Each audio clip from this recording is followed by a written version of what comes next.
నాకేం కాదు, ఇంకా నేను ఇంకా బాగున్నాను, నాలాంటి మంచివాడు, నీతిమంతుడు లేడు అని మనల్ని మనం మోసపరచుకొనకూడదు. బైబిల్లో ఇద్దరు వ్యక్తులు మంచోళ్ళము, డబుల్ మంచోళ్ళము, బుద్ధిమంతులము, డబుల్ మంచితనము డిగ్రీ పొందేమో, డబుల్ బుద్ధిమంతులము అని వాళ్ళిద్దరూ చివరికి గాఢాంధకారంలోకి వెళ్ళిపోయిన పరిస్థితి. మరో ఇద్దరేమో మేము మంచోళ్ళం కాబట్టి, నాలో ఏ చెడుతనం లేదు కాబట్టి నాకెంత ఆశీర్వాదము, నాకెంత ఐశ్వర్యము, అధికారమని వాళ్ళు అలాగా అనుకున్నారు. కానీ మొదటి ఇద్దరేమో పశ్చాత్తాపం అనేది లేక దేవునికి దూరంగా వెళ్ళిపోయారు. తర్వాత ఇద్దరు దైవజనులు మనోనేత్రాలు వెలిగించబడి పశ్చాత్తాపడి, లేదు నేను ఏ మంచోని కాదు, నేనేమై ఉన్నానంటే దేవుని దయ, దేవుడే మంచివాడని అలాగా తర్వాత ఇద్దరు పశ్చాత్తాపడి తిరిగి ప్రభుతో ఇంకా లోతైన సంబంధాన్ని ఏర్పరచుకున్నారు. ప్రియమైన సహోదరులారా, మొదటి ఇద్దరేమో యేసు ప్రభు సేవదారిగా ఉన్న రోజుల్లో ఒక అధికారి, యవనస్తుడు, బాగా కలిగినవాడు, అలాగే సమాజంలో మంచివాడు అని పేరు తెచ్చుకున్నవాడు, ప్రభు దగ్గరికి వచ్చి, సద్బోధకుడా, నేను నిత్య జీవం చేయాలంటే ఏం చేయాలి అని అడిగాడు. నిత్య జీవము వెళ్ళాలంటే ఏం చేయాలి అనే మాట ప్రభువుకు నచ్చింది, కానీ సద్బోధకుడా అనడం ఆయనకు నచ్చలేదు. ఏంటయ్యా నన్ను మంచివాడు అంటున్నావు?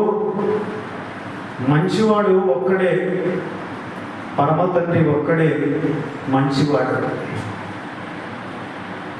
అంటే కన్యక గర్భమున జన్మించి రక్తమాంసములు కలిగి మనలో ఒకరి వంటి వాడే, మనలాగే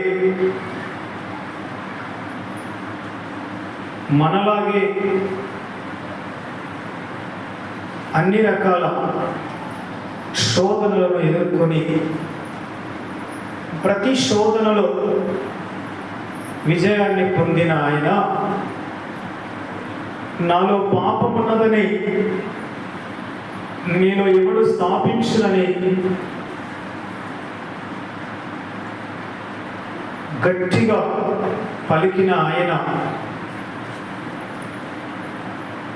శరీరంతో ఉన్న నన్ను నువ్వు మంచివాడు అని అనవద్దు.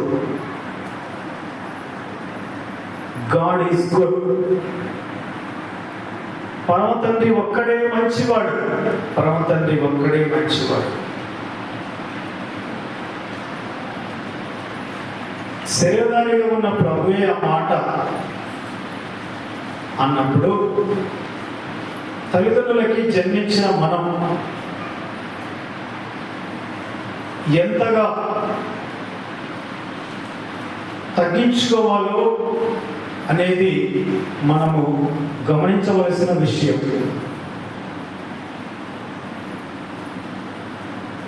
నువ్వు నిత్య జీవంలో ప్రవేశించాలంటే ఆజ్ఞలు పాటించు అన్నాడు. మళ్ళీ అతను అన్నాడు, ఏ ఆజ్ఞలు అన్నాడు. మనం అక్కడ గమనిస్తే చివరి 6 ఆజ్ఞలు ప్రభు అక్కడ చెప్పినాడు. 10 ఆజ్ఞల్లో మొదటి 4 దేవుడికి మానవునికి సంబంధించినవి. చివరి 6 ఆజ్ఞలు మానవులకి సంబంధించినవి. చివరి 6 ఆజ్ఞలని ప్రభు అక్కడ చెప్పాడు. వెంటనే ఆ అధికారి అన్నాడు, యవనస్తుడు, ఓ అవా అన్నట్లుగా ఒక రకంగా చులకన భావాన్ని కలిగి, ఓ అవా నేను చిన్నప్పటి నుండే వాటిని అనుసరిస్తున్నాను. దొంగతనం చేయలేదు, నరహత్య చేయలేదు, వ్యభిచారం చేయలేదు, అబద్ధాలు ఆడలేదు, ఎవరిది ఆశించలేదు, అలాగే ఏనాడు మా తల్లిదండ్రుల్ని నేను రాసి రంపాను పెట్టలేదు. మరి ఇంకా నాకేమి తక్కువ, నిత్య జీవులోనికి వెళ్ళాలంటే అన్నట్టుగా ప్రభు వైపు చూశాడు అతను. అయితే ప్రభు అతన్ని ప్రేమించినాడు.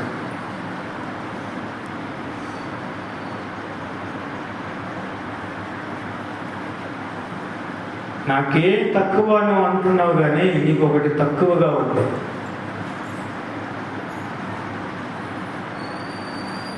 నీకు ఒకటి తక్కువగా ఉంది. కొంతమంది అన్నీ బాగున్నాయి కానీ మా భర్త మంచోడే, అన్నీ పర్వాలేదు, కానీ ఒకటి తక్కువ అంటారు. ఈ లోకంలో మనుషులకి క్రీస్తు లేకపోతే ఒకటి తక్కువ వాళ్ళ జీవితంలో. అందరూ వాళ్ళకంటే ఈ లోకంలో మనిషికి క్రీస్తు లేకపోతే వాళ్ళకి ఒకటి తక్కువ. ఆ ఒకటి ఎవరమ్మా? ఇట్లా తిరగమ్మా, ఏందమ్మా తిరగండి మా ఇట్లా. ఆ ఒకటి క్రీస్తు. 10 సున్నాలు ఉంటే ఒకటి లేకపోతే ఎందుకు? 100 పెట్టుకో సున్నాలు, ఒకటి లేకుండా అవి దేనికైనా పనికి వస్తాయా? కానీ ఒకటి పక్కల ఎన్ని సున్నాలు ఉంటే అంత విలువ. ప్రభువును మనం ఆయనను కలిగి ఆయన చేసిన బలియాగాన్ని నా కోసమే అని అంగీకరించి ఆయన పక్కలో మనం ఆయన్ని ఒకటిగా ఆయన పక్కలో మనం నేను సున్నా, నేను సున్నా, నేను సున్నా, నేనేమి కాను అంటే ఎన్ని సున్నాలు పెట్టుకుంటే నీకు అంత విలువ.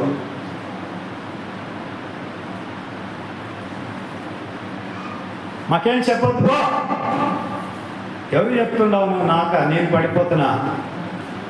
అసలు నువ్వు ఎవరితో మాట్లాడుతున్నావు? What non sense your talking about? నువ్వు ఎవరితో మాట్లాడుతున్నావు? నేను 130 సార్లు బైబిల్ చదివినా, నేను పడిపోతున్నా. నువ్వు 130 కాదు నైనా 3000 సార్లు చదువు, నేను పడిపోను అనే అతిశయము మంచిది కాదు. ప్రియమైన సహోదరులారా, బాబు నీకు ఒకటి తక్కువ ఉంది నైనా,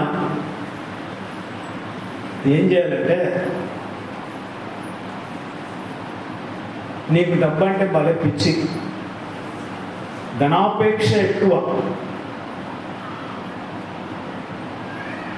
ఏం పిచ్చేటమ్మా అతనికి? ధనాపేక్ష. ఇంగ్లీష్లో ఏమైనా ఉంటుంది అంటే లవ్ ఆఫ్ మనీ, అంటే డబ్బుని ప్రేమిస్తాడు. పిల్లల్ని ప్రేమించడు, భార్యని ప్రేమించడు, తల్లిదండ్రుల్ని ప్రేమించడు. డబ్బు తర్వాతనే ఇతనికి అన్ని. డబ్బు కోసం అన్ననైనా, తమ్ముడినైనా, బామర్దినైనా, తోడలునైనా, చిన్నాయనైనా, పెద్దనాయనైనా మోసం చేయడానికి ఏమీ ఇతనికి హద్దులుండవు. ఎవరినైనా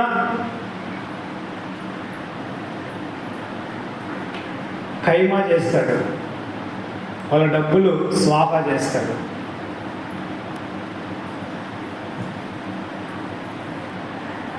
ప్రభువు ఎప్పుడైతే నాకేం తక్కువ నువ్వు అనుకుంటున్నావు, కానీ నీకు ఒకటి తక్కువ ఉంది, అదేంటంటే నీకు డబ్బు పిచ్చి ఎక్కువ ఉంది. నువ్వు ఏం చేయాలంటే డబ్బును ఎక్కువగా ప్రేమించకుండా, ఎంతోమంది పేదలు ఉన్నారు కదా, నువ్వు ఆ డబ్బులు ఏం చేస్తావు? అంత డబ్బులు కోట్లు కోట్లు మూలుగుతున్నాయి, ఏం చేస్తావు నువ్వు? ఈరోజు ఉంటావు, రేపు ఈరోజు సాయంత్రం వరకు ఉంటావో ఉండవో ఈ భూమి మీద. అన్ని కోట్లు ఏం చేస్తావు? ఏదో బ్రతికున్నప్పుడే నీ సంపాదనలో అనేక మందికి కన్నీరు తుడుచు, ఆకలి తీర్చు, వస్త్రహీనులకు బట్టలు.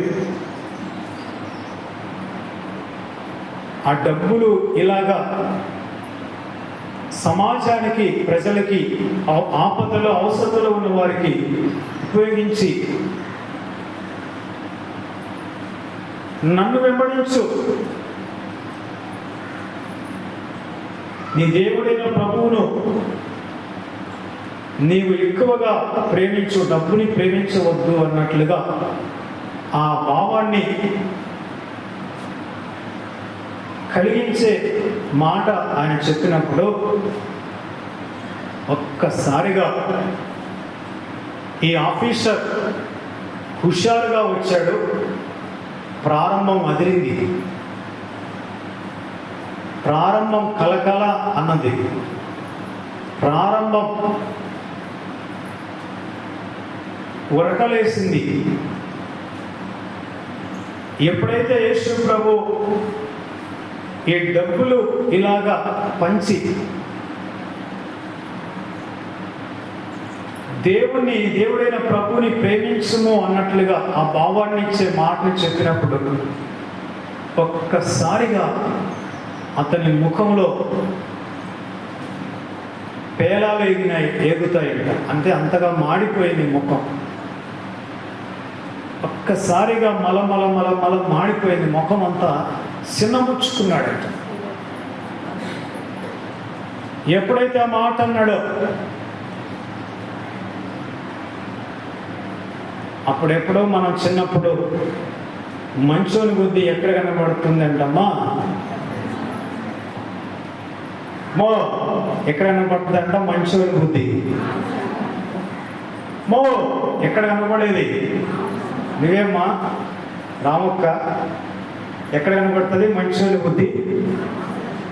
మాంసం దగ్గర.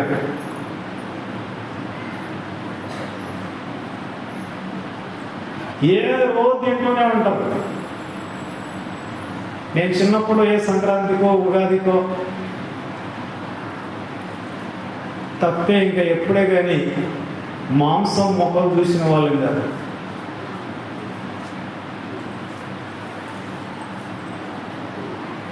మాంసం అంటే ఎవరైనా ప్రాణం ఉరకలేస్తుంది. రేపు మాపు చచ్చిపోయే మనిషి కూడా నాకు బాగా ఏట మాంసం పెట్టండి, బాగా ఫుల్లుగా తింటాను అంటాడు. సచ్చేవాడు కూడా ఏట పప్పు చేసినావా, బుద్ధి లేదు. పప్పులో ఉండే విటమిన్స్ మాంసంలో కూడా ఉండవు. ఏదో మనిషికి మాంసం అంటే అదొక రకమైన దురాశ. హల్లెలూయా. ప్రియమైన సహోదరులారా, ఒకవేళ మాంసము దగ్గర ఆశ ఉంటే ఉండని, అదేమి ఎవరికి. ఇప్పుడు నేను ఎక్కడైనా ఉన్నాను అనుకోండి, చిన్నోడు తినాల, పెద్దోడు తినాల, పెద్దక్క తినాల, చిన్నక్క తినాల, చూసుకొని తినండి అంటే అన్నామ వైపు అలా చూస్తాను. ఇట్లా అన్నమాట, ప్లేట్ తీసుకొని పో, ఒక్క ముక్క కూడా తినండి. ఆ చిన్నోడికి పెద్దోడికి, పెద్దక్కకి చిన్నక్కకి పెట్టుకోపో అంటారు. ఏ తిండి దగ్గర అంత చూసుకోండి. యేసు ప్రభు 20,000 మందికి 5 రొట్టెలు చేపలు పంచి,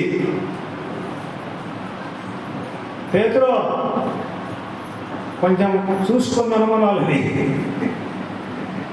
తక్కువ వస్తే మళ్ళా మానలు పోతాయి అన్నాడా?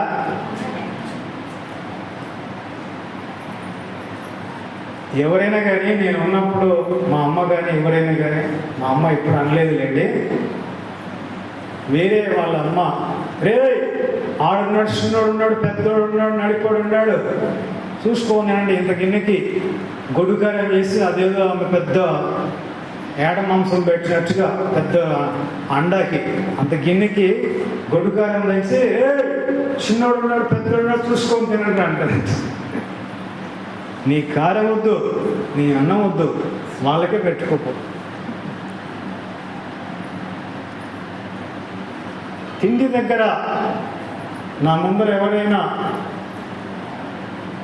తినే వాళ్ళని అరిస్తే నాకు కోపం వస్తుంది. తినేవాళ్ళేమో ఇంత తింటావే, గొడ్డు తినేట్టు, ఎద్దు తినేట్టు తింటావే, పెద్ద పంది తినేట్టు తింటావే అంటారు. తినవాళ్ళని పట్టుకొని తిను తిను తిను తిను అంటారు. తినేవాళ్ళని తిననివ్వండి, తినవాళ్ళని పట్టుకొని బంగపోయి పెట్టకూడదు. నా ఓటోడైతే ఆ భోజనమే ముట్టడు.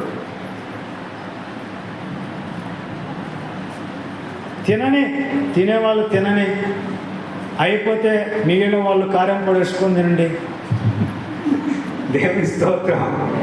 లేదు, ఎరగడ్డ తీసుకొని నీళ్ళు వేసుకొని కలుపుకొని తాగండి. తినే వాళ్ళని తిననివ్వండి. ఎందుకు ఆపేస్తారు? వాళ్ళ నోళ్ళకి తలాలు వేస్తారు. ప్రియమైన సహోదరులరా, కానీ నేనంటాను, మంచోడ బుద్ధి మాంసం దగ్గర అది పెద్ద మనకేమీ నిత్య జీవాన్ని ఇవ్వదు. కానీ మంచోడ బుద్ధి ఎక్కడ కనబడుతుందంటే మనీ దగ్గర. ఎక్కడంటమ్మా? అందరూ చాలామంది సైలెంట్గా ఉంటారు. నాకెందుకు వచ్చలే, నాకు కూడా మనీ అంటే పిచ్చి కదా, డబ్బులు అంటే పిచ్చి కదా అని కొంతమంది నాకెందుకు వచ్చలని సైలెంట్గా ఉన్నారు. దేని దగ్గర కనబడుతుందమ్మా? మంచోడి బుద్ధి.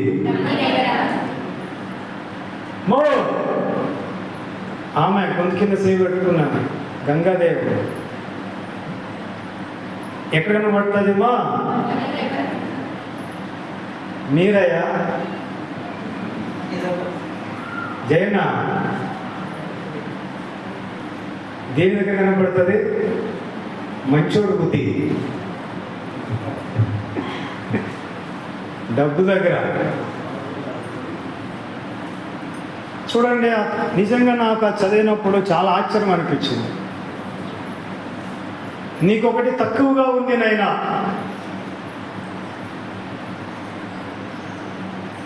నీ డబ్బులని పేదోళ్లకు పంచి నీవు నన్ను వెంబడించు. ఆ మాటకి ఇట్లా చూసి యేసు ప్రభు ఇట్లా చూసేసరికి ఈ మనిషి పోయి వాళ్ళంత దూరం వెళ్ళిపోతున్నాడు. శిష్యులు ఆశ్చర్యంగా ప్రభు వైపు చూశారు. బిడ్డలారా,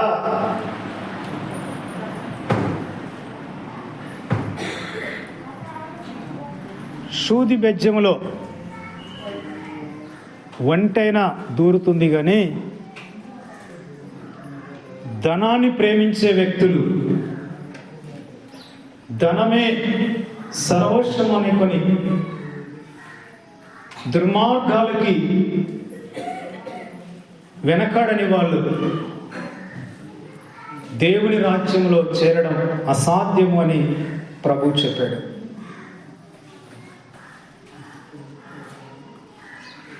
ఈ లోకంలో మనం ప్రభువు కోసం ఎంతగా ఈ లోకంలో ఉండే ఘనమైనవి అవి ఏవైనా కావచ్చు, వాటిని ఎంతగా తృణీకరిస్తామో, పెంటతో సమానంగా చూస్తామో అంతగా మనం దేవుని మంచితనాన్ని పొందుకుంటాం. వెళ్ళిపోయినాడు.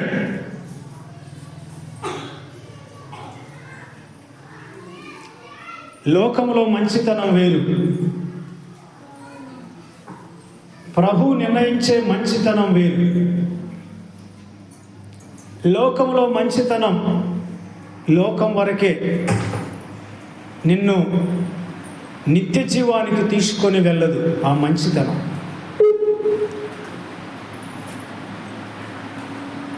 ముఖం మార్చుకొని అడ్రస్ లేకుండా అక్కడి నుంచి వెళ్ళిపోయినాడు.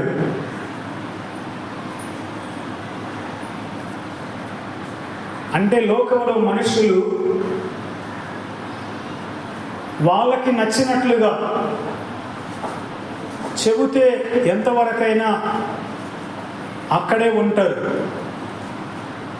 వారికి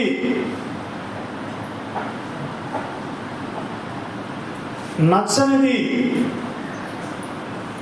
వాళ్ళకి నచ్చినది అది ప్రయోజనం లేకపోయినా వాళ్ళ ఇష్టాన్ని మాత్రం వాళ్ళు చంపుకోలేరు. వాళ్ళ ఇష్టాన్ని మాత్రం వారు చంపుకోలేరు.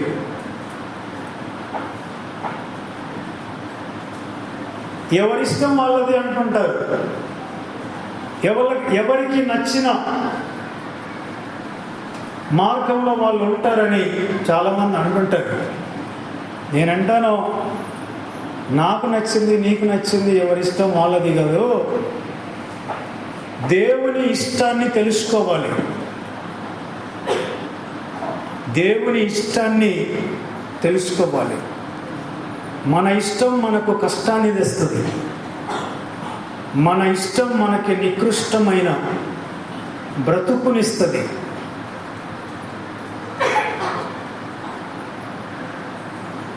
ప్రియమైన సహోదరులారా, అక్కడక్కడ సమాజంలో నీ దేవుడు, నా దేవుడు, నీ ప్రభువు అని అంటుంటారు. నేనంటాను, నా దేవుడు ఏంటి, నీ దేవుడు ఏంటి? దేవుడు ఒక్కడే. నా దేవుడు అంటే ఆయన నాకొక్కనికే సృష్టికర్త కాదు, నన్నొక్కడిని ఆయన కలగ చేయలేదు. ఆయన అందరికీ దేవుడై ఉన్నాడు, అందరికీ ప్రభువై ఉన్నాడు. ఇక్కడ నీ ప్రభు నా ప్రభు అనేది, నీ దేవుడు నా దేవుడు అనేది వాడకూడదని నేను చెప్తుంటాను. ప్రభువులు ఎంతోమంది లేరు, ప్రభువు ఒక్కడే, దేవుడు ఒక్కడే. ఆయన నా ఒక్కని కోసమే కాదు తన ప్రాణాన్ని ఇచ్చింది, లోకములో అందరి కోసం ఆయన తన ప్రాణాన్ని ధారపోసినాడు. మనం కూడా ప్రభువుని స్వార్థంగా మాట్లాడకూడదు. నా దేవుడు అంటే ఏదో ఈయనకే, ఇంకా దేవుడు ఇంకా ఎవరికీ లేదు అన్నట్టుగా సమాజంలో మనం మాట్లాడేటప్పుడు వాళ్ళు కావాలనే నీ దేవుడు అనుకుంటారు. లేదయ్యా, ఆయన అందరికీ, మా అమ్మ సొత్తేం కాదు, నాకొక్కనికే అని చెప్పుకోవడానికి. ప్రియమైన సహోదరులారా, సార్వత్రిక సమాజానికి, ప్రపంచంలో ఉన్న ప్రతి మనిషి కోసం యేసు ప్రభువు తన ప్రాణాన్ని ధారపోసినాడు. మనము కూడా మాట్లాడేటప్పుడు ఎవరైనా కావాలని మనల్ని నీ దేవుడు అంటుంటారు. అయ్యా, మా దేవుడు ఒక్కడే. ఆయన నాకొక్కని కోసమే కాదు, అందరి కోసం ఆయన ఈ సృష్టిని చేసినాడు, అందరి కోసం ఆయన ప్రాణం ఇచ్చినాడు. అంటే అప్పుడు వాళ్ళు ఏమనుకుంటారంటే, మీరు మేము అనే భేదం వాళ్ళు అక్కడ చూడలేరు, అందరం ఒక్కటే అన్నట్లుగా ఆ వాతావరణం అక్కడ కలుగుతుంది. అంటే దేవుడు అందరినీ ఒకేలాగా ప్రేమించినాడనే వాతావరణం వాళ్ళు అక్కడ గమనిస్తారు.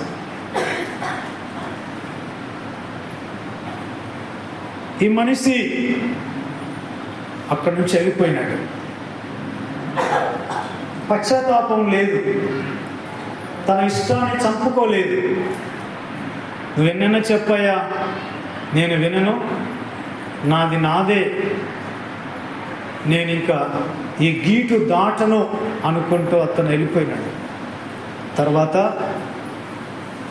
వెళ్ళిపోవడంతోనే అతని చరిత్ర అంధకారం అయిపోయింది. ఆ తండ్రి దగ్గర పెద్ద కుమారుడు, చిన్న కుమారుడు ఉన్నాడు. చిన్న కుమారుడు ఏమో కొంచెం కొంటరి,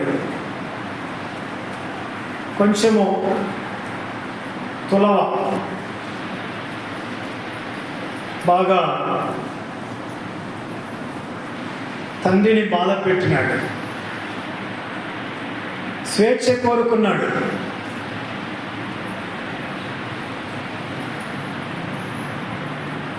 నాకు కావాల్సిన ఆస్తిని తీసుకుంటే నేను ఇంకా బాగా లైఫ్ని జల్సా చేయొచ్చు, దూరంగా వెళ్ళిపోతే, మా తండ్రికి దూరంగా వెళ్ళిపోతే ఇంకా జీవితాన్ని బాగా ఆస్వాదించవచ్చు అనుకొని, తండ్రి ఆరోగ్యంగా ఉండగానే తండ్రిని బాధ పెట్టి తనకు రావాల్సిన వాటా అంతా తీసుకుని వెళ్ళిపోయినాడు. మామూలుగా అక్కడ ఆ తండ్రి చిన్న కుమారుడికే కాదు, ఇద్దరికి, పెద్ద కుమారుడు కూడా ఎవరి వాటా వారికి పంచినాడు. అప్పుడే తేడా ఏంటంటే, చిన్న కుమారుడు దూరంగా వెళ్ళిపోయినాడు తండ్రికి, పెద్ద కుమారుడు తండ్రి దగ్గరే ఉన్నాడు.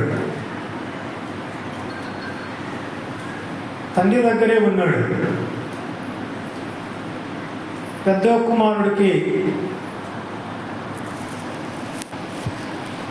మామూలుగా చూడడానికి పెద్దోడు మేలు, చాలా మంచోడు ఉంటున్నాడే. చిన్నోడు చూడు డబ్బులు తీసుకొని, వాటా తీసుకొని దూరంగా వెళ్ళిపోయినాడు. పనికిమాలుడు, అవాపురుడు,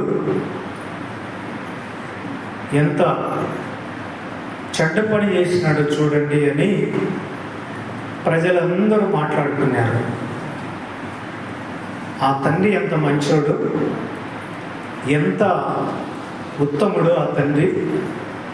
ఏం చిన్నోడికి ఏమన్నా ఎంత దుర్బుద్ధి పుట్టింది, ఎంత పని చేసినాడు, తనకు కావలసిన వాట అంతా తీసుకుని దూరంగా వెళ్ళిపోయినాడంట అని అందరూ చెప్పుకుంటున్నారు కథలుగా. అంటే ఇప్పుడు సమాజంలో చిన్న కుమారుణ్ణి ఏం ముద్ర వేసినారమ్మా? మంచోడు అనుకుంటున్నారా, చెడ్డోడు అనుకుంటున్నారా? చెడ్డోడు ఎవరు? చిన్న కుమారుడు. మంచోడు ఎవరు? ఎందుకు మంచి అయినాడు? లోకంలో ఉండే మంచి చెడ్డు అంటే అదే, అట్లా ఉంటుంది. పెద్దోడు మేలుమా, బాగా పొలం పనికి పోతాడు, పని చేస్తాడు, ఇంటి దగ్గరే ఉన్నాడు. కొంతమంది ఇళ్లలో ఉంటారు కానీ మహా దొంగలు ఉంటారు. నేను పుట్టింది మొదలుకొని ఎప్పుడే కానీ కేవలం తినేదానికి తప్పితే ఇంటికి పోయేది, నిద్రపోయేదానికి తినేదానికి తప్పితే ఎప్పుడు కూడా ఇంటి పట్టున ఉన్నవాడిని కాదు నేను.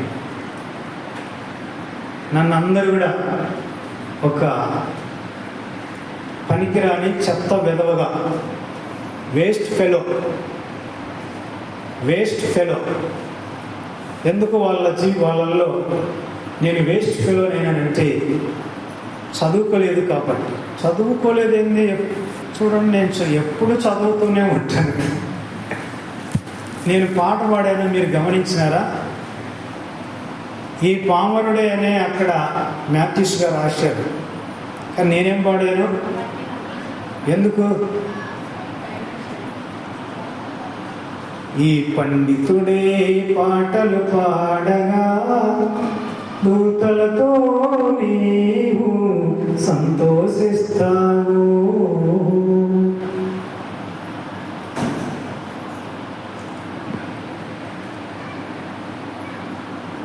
చదువుకోలేదని నన్ను అప్పుడు అవాపురుడు అన్నారు.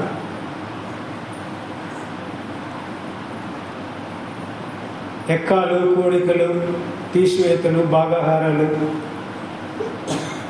ఇవి వస్తే జీవితంలో పైకి రాలేదా?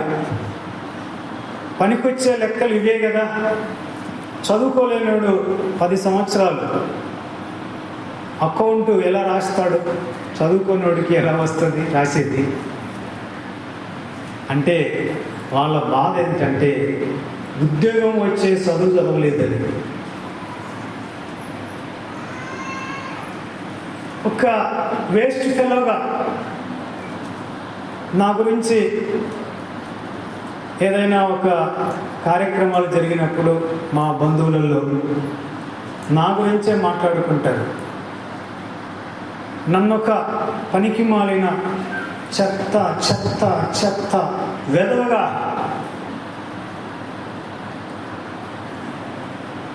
విసిరేస్తారు. నేను అందుకే నేను ఆ రోజుల్లో గుంపులోకి వెళ్ళాలంటే చాలా గిల్టీగా ఫీల్ అయ్యేవాడిని. అంటే లోకంలో ఏదైనా ఉద్యోగం ఉన్నప్పుడు, ఏదైనా డబ్బులు కానీ ఏదైనా ఉన్నప్పుడు వాళ్ళకి మాత్రమే ఎక్కువ విలువ ఇస్తారు. తండ్రి ఉన్నవాడైతే పిల్లలని నాయనా బాబు అంటారు. తండ్రి లేనోడైతే పిల్లల్ని అరే తరే చీచా అంటారు. ఉన్నోళ్ళ పిల్లలకేమో కుర్చీలో కూర్చోబెట్టి మంచి మాంసం ముక్కలు వేస్తారు. లేని వాళ్ళ పిల్లలకేమో ఎముకలు వేస్తారు, ఎముకలు షారేస్తారు. ఇవన్నీ కూడా నేను చిన్నప్పటి నుండి అనేక సార్లు నేను చూసి బాధ అనిపించేది. కానీ అందుకే కదా నేను అంటే ఆ రోజుల్లో ప్రేమగా, దయగా మాట్లాడిన వాళ్ళు కరువైపోయినారు. ఒక్కసారి 1996 అక్టోబర్ నెలలో ప్రేమదారులో జోషన్న గారు యేసయ్య ప్రేమను గురించి చెబుతుంటే ఒక్కసారి నేను జామ్ అయిపోయినాను. ఈ ప్రేమ కోసమా నేను ఇన్ని సంవత్సరాలు వెతికింది? నేను వెతికిన ఈ ప్రేమ యేసుక్రీస్తులో నాకు దొరుకుతుందా అని ఆ విన్న ఫస్ట్ అరగంటే అర్థమైపోయింది నాకు. నిజంగా అది అద్భుతమైన సమయం. ప్రియమైన సహోదరులారా, ఆ చిన్న కుమారుని కూడా అందరూ కూడా అనేక రకాలుగా నీచాతి నీచంగా మాట్లాడుకుంటున్నారు. పెద్దోడు మంచోడు, పెద్దోడు మంచోడు, బుద్ధిమంతుడు గుట్టుగా ఉంటాడు, పని చేసుకుంటాడు, పొలం పని పోతాడు, శ్రద్ధగా పని చేస్తాడు. అవాపుడు పోయినాడు.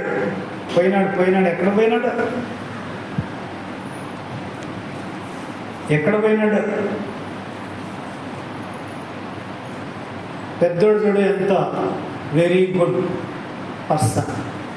కుమారుడు అంటే పెద్దోళ్ళలాగా ఉండాలి, తండ్రిని గణపరిచేవాడంట. ఎవరికైనా కుమారుడు పుడితే ఈ పెద్దోళ్ళలాగా పుట్టాల.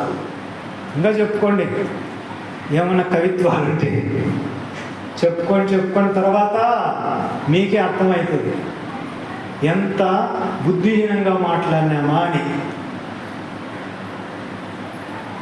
అక్కడ చిన్న కుమారుడు వెళ్ళాడు. అనుకున్న ఆశలన్నీ కొద్ది కాలమే ఫుల్గా నెరవేర్చుకున్నాడు. డబ్బులున్నప్పుడు స్నేహితులందరూ అరే మామ, అరే అల్లుడు, అరే బాబా, అరే బామర్ది అని ఫ్రెండ్స్ అంతా తన చుట్టుకొని తనని మునగశెట్టి ఎక్కించాడు. మనోడు మేఘాలలో అలా తేలాడుతున్నాడు. ఈ లైఫ్ కోసమే నేను మా నాన్నని ఎదిరించి డబ్బులు తెచ్చుకున్నా. నేనెంత గన్నును చూడనుకొని వాళ్ళ ఫ్రెండ్స్ దగ్గర బెల్టప్ కొడుతున్నాడు. అక్కడ తండ్రి ప్రతిరోజు చూస్తున్నాడు, ప్రతిరోజు చిన్నోడి కోసం చూస్తున్నాడు, దుఃఖపడుతున్నాడు. ఒక్కసారిగా చిన్నోడు వెళ్ళిన ఆ దేశంలో గొప్ప కరువు వచ్చింది. ఇతని దగ్గర ఉన్న ఆ గొప్ప కరువులో ఇతని దగ్గర ఉన్న డబ్బులు కూడా మొత్తం స్నేహితులందరూ ఊడ్చేసినారు. చిల్లి గవ్వ కూడా లేదు, తినడానికి ఏం లేదు. చివరికి పందుల మేపేదానికి కుదిరాడు. పందులు మేపడం అంటే దేవుని ప్రజలకి అది ఒక పెద్ద అవమానకరమైన పని. అంత అవమానకరమైన ఉద్యోగానికి కుదిరినాడు. ఆకలి అవుతుంది, పందులు తినే పొట్టును తినాలనుకున్నాడు. కానీ బుద్ధి వచ్చింది, ఎంత పొరపాటు చేశాడు. ఎందుకు నేను ఇక్కడికి వచ్చాను? నా తండ్రి ఎంత మంచివాడు. ఆయన దగ్గర పనిచేసే పని వాళ్ళ దగ్గర కూడా సమృద్ధిగా భోజనం ఉన్నదే. కుమారుడై ఉండి నేను ఇక్కడ ఆకలితో చచ్చిపోవచ్చున్నాను. నో, నేను ఇప్పుడే లేస్తాను, నా తండ్రి దగ్గరికి తిరిగి వెళ్తాను.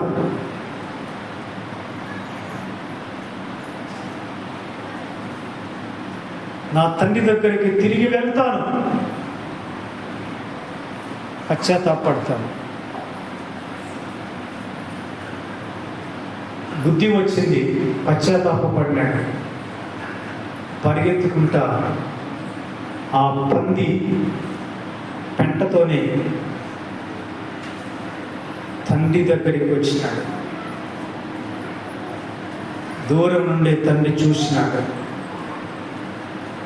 ఆ తర్వాత చిన్నోడికి ఏమేమి సన్మానాలు జరిగినాయో మనకందరికీ తెలిసిన సంగతి. కానీ ఇక్కడ పెద్ద కుమారుడు ఉన్నాడు కదా, పొలం దగ్గర నుండి వచ్చేటప్పుడు తన తండ్రి ఇంటి దగ్గర గొప్ప బ్యాండ్ శబ్దాలు వినపడ్డాయి. ఏం జరుగుతుంది? మా ఇంట్లో పనివాడు చెప్పాడు, అయ్యా మీ తమ్ముడు వచ్చాడయ్యా, మీ తమ్ముడు వచ్చాడని మీ నాన్న విందు భోజనాలు ఏర్పాటు చేస్తున్నాడయ్యా అని చెప్పాడు. తమ్ముడు వచ్చాడని కానీ, తమ్ముడికి బుద్ధి వచ్చింది అని కానీ, తమ్ముడు బాగుపడ్డాడని కానీ ఈ పెద్దోడికి ఏమంత కూడా ఇష్టం లేదు, సంతోషం లేదు.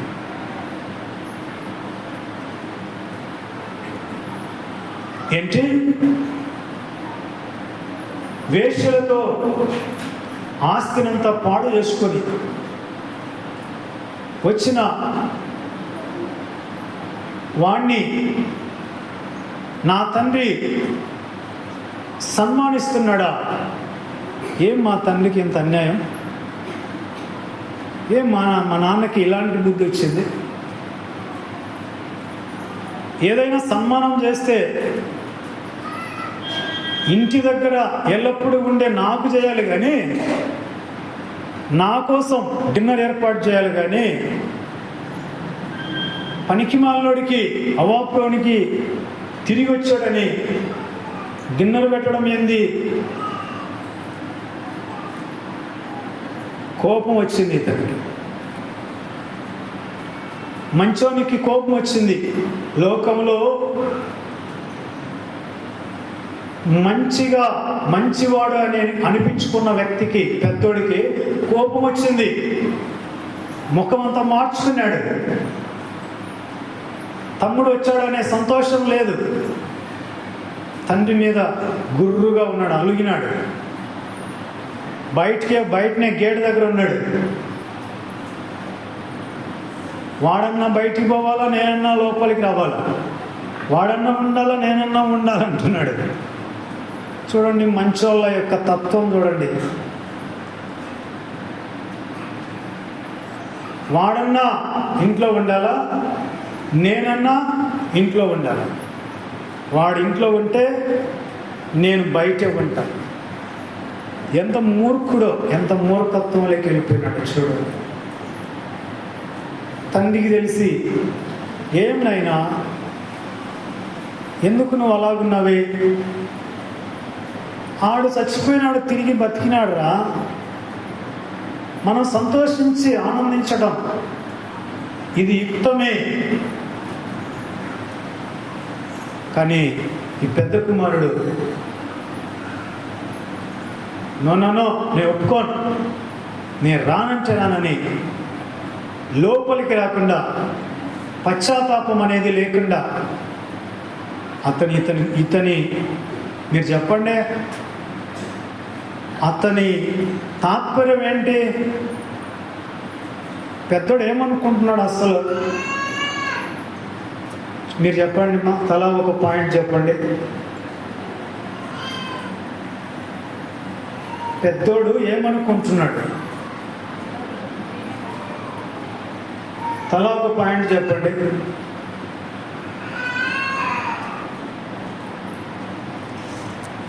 నేను మంచోడిని కదా,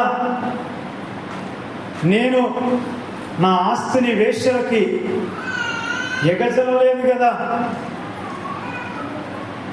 పనికిమాలిన స్నేహితులకి విందులకి నేను ఖర్చు చేయలేదు కదా, నేను ఇల్లు విడిచిపోలేదు కదా. ఇవన్నీ మంచివేనైనా, కానీ నీ మంచితనము ఎక్కడైనా పడిందంట? ఎక్కడమ్మా? మనీ దగ్గర. నీకేమి నైనా, ఇప్పుడు తండ్రి మంచోడైతే పెద్దోడికి ఏమి కడుపు మంటనా? ఏం నీ ఆస్తి ఏమన్నా తమ్ముడికి ఇచ్చాడా? ఇస్తాడమ్మా? నీ మాట నీకు ఇచ్చాడు కదా ఎప్పుడో. మరి ఈ పెద్దోనికి ఎందుకు మంట?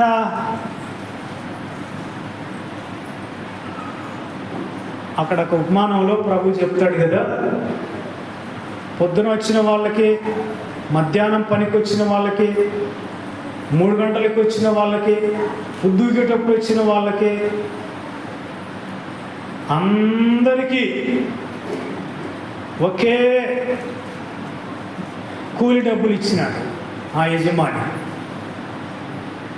పొద్దున వచ్చిన వాళ్ళు అనుకున్నారు, రే యజమానికి ఎంత వలపక్కిరమో, అరే పగులంతా కష్టపడి ఎండకి చేసి మనం అల్లాడిపోయినామే, గంట ఉండగా పొద్దు వచ్చినారే, వాళ్ళకు కూడా మనతో సమానంగా కూలి ఇచ్చినాడే పెద్ద ఆయన.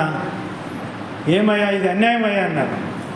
పెద్ద ఆయన అన్నాడు, నాయనా మీకు నేను ఎంత సాయంత్రానికి కూలి ఇస్తానన్నాను? 700 అయ్యా. ఎంత ఇచ్చాను? 700 ఇచ్చాను. మీకు చెప్పింది ఇచ్చానా లేదా? ఇచ్చినాడా లేదమ్మా? ఇచ్చినాడు. మరి మీకెందుకు కడుపులో మంట? ఎందుకు మా వాళ్ళ కడుపులో మంట? వాళ్ళని చూసుకున్నారు. మేము పొద్దున వచ్చాం కదా, పగలంతా ఎండకు ఎండాం కదా, మరి మాకు ఒకే కూలి ఇచ్చినాడు, వాళ్లకు ఒకే కూలి ఇచ్చినాడు అని వాళ్ళు కొనుక్కుంటున్నారు. నైనా మీరు కొనుక్కోవడం మంచిది కాదు. నా డబ్బు నేనేం మీకు, నైనా వాళ్ళు గంట వచ్చినారు, నైనా తలా ఒక 100 ఎగేయండి, 700 బదులు మీకు 600 ఇస్తా, వాళ్ళకి తలా ఒక 100 ఇస్తాం అని అన్నాడా? అనలేదు కదా. ఆయన డబ్బులు ఆయన ఇష్టం. ఏమయ్యా నేను మంచివాడినైనందున మీకేమన్నా కడుపు మంటగా ఉందా? ఇప్పుడు తండ్రి ఎవరి మాట వాళ్ళకి ఇచ్చాడు. నీ మాట నువ్వు పొడబెట్టుకుంటావు, వృద్ధి చేసుకుంటావు, కాపాడుకుంటున్నావు, కాపాడుకో. కానీ తమ్ముడు ఎప్పుడైతే ఆ తమ్ముడు తిరిగి వచ్చినాడో, నా తమ్ముడు అనలేదు, ఇదిగో నీ కుమారుడు అంటున్నాడు. ఏంది నాయనా నీ కుమారుడు అంటావు? ఏంది నాయనా, నీ తమ్ముడు రావాడు. ఇప్పుడు ఇళ్లలో కూడా ఈ పెద్దోడి సాంప్రదాయం వస్తూ ఉంది. పెద్దోడు పట్టుకొని చిన్నోడిని నీ కొడుకు అంటాడు. నువ్వెవర్రా బేటా? కుమార్తెలు కూడా నీ చిన్న కూతురు అంటే నీకు ముద్దులే, నువ్వెవరమ్మా బేటీ? నేనేమన్నా కొనకచ్చుకున్నామా బజార్లో ఏమన్నా? నువ్వెవరు? నువ్వు కూడా కూతురువే కదా. కొంతమంది ఆడపిల్లలకి నీ కొడుకు అంటే ముద్దులేమ్మా, నీకు మేమంటే ముద్దు లేదులే, నీ కొడుకే ఎక్కువ. నువ్వెవరమ్మా? నువ్వు కూడా ఆమె బిడ్డవే కదా. ఈ పెద్దోడు సాంప్రదాయం అది. ఈ నీ కుమారుడు, ఈ నీ కుమారుడు, ఈ నీ కుమారుడు అంటున్నాడు. నేను ఆట నాకు నైనా నువ్వు కూడా నా కుమారుడవే. ఈ పెద్ద కుమారుడు అలిగి లోపలికి రాకుండా బయట నిలిచిపోయినాడు. ఇప్పుడు చెప్పండి, దేవుని దృష్టిలో మంచోళ్ళు ఎవరు? చిన్న కుమారుడే. కారణం ఏంటంటే పశ్చాత్తాపం. నాలో ఏ మంచితనం లేదు, నాలో ఏ మంచితనం లేదు.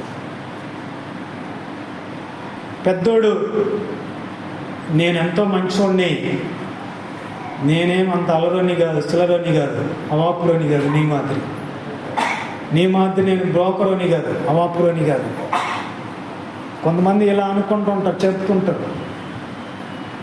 ఊర్లో ఎవరైనా నింద వచ్చిందనుకోండి, ఏమ్మా నేను నీ మాదిరి అవాపురు దాని కాదు. సరే అమ్మా, నీవు మంచిగా వ్యక్తి అయితే సరే, మంచిగా ఉండు, కానీ ఇతరులని నానాక మాటలు అనకూడదు. ప్రభు చూడండి, ప్రభువుని అన్నీ కూడా ఆయన ఎవరిని ఏమనలేదు.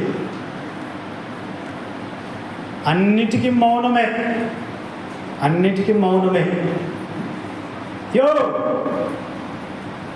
ఏందయ్యా నీ మౌనం నన్ను ఇబ్బంది పెడుతుంది, ఏం పలకమైంది?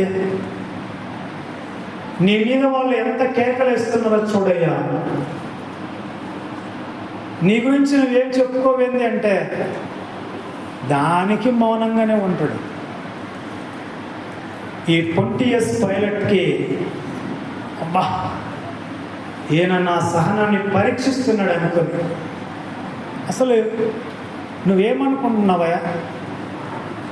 నిన్ను విడిపించడానికి, నీకు శిక్ష వేయడానికి నాకు అధికారం లేదనుకుంటున్నావా అంటే దానికి ప్రభు నోరెత్తుతాడు. ఏం చెప్పావయ్యా? శిక్షించేది, విడిపించేది నా మీద నీకు అధికారం ఉందా? ఆహా, పైనుండి నీకు అధికారం ఇవ్వబడి ఉంటేనే కానీ నా మీద నీకు ఏ అధికారము ఇవ్వబడదు అన్నాడు. మొత్తానికి ప్రభు పరిపూర్ణమైన మంచివాడు కనుక తనని దూషిస్తున్న వారిని, నిందిస్తున్న వారిని, తృణీకరిస్తున్న వారిని అవేమీ వాటికి ఆయన రివర్స్ కౌంటర్ వేయలేదు, ఏమనలేదు. నిజమైన నిత్య జీవాన్ని కలిగించే మంచితనం అలాగా ఉంటుంది. హల్లెలూయా, దేవునికి స్తోత్రం. నేను మంచి అంటే నీ మీద ఎవరైనా నిందలు మోపినా అప్పుడు నీ మంచితనం బయటపడుతుంది, నువ్వెంత మంచి వ్యక్తివు. నీ డబ్బులు ఎవరైనా 10 రూపాయలు అంగట్లో ఎక్కువ తీసుకుంటే అప్పుడు కనపడుతుంది నీ మంచితనం. అదే పనికి అంగడికి పోయి వాళ్ళని ఏమంటారు? నానాక మాటలు అంటారు. అది కాదు మంచితనం. యేసు ప్రభువులో ఏ నేరం లేకపోయినా, ఏ దోషము లేకపోయినా ఆయన ఏమీ నోరెత్తలేదు, రివర్స్ కౌంటర్ వేయలేదు. నిజమైన మంచితనం అనేది ఎక్కడున్నా, ఎవరిలో ఉన్నా వాళ్ళు రివర్స్ కౌంటర్ వేయరు. చప్పట్లు కొట్టండి. దేవుడి స్తోత్రం. మనము అంత మంచితనంలోనికి వెళ్ళడానికే, చేరుకోవడానికే ప్రభు శరీరధారిగా వచ్చినాడు.